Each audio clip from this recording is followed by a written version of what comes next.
हिसाब करके दूरी बजे दो ना लम्बा समय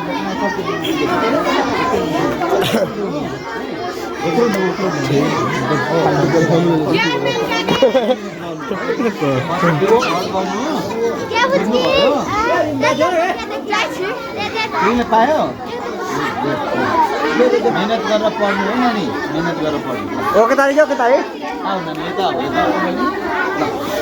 बाँकी छ रुको मेहनत गरेर पढ्दै गर्नुहोस् है एक फोटो खिच ल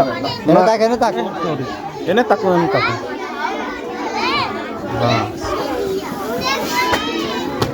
अरू कुनै बाँकी छ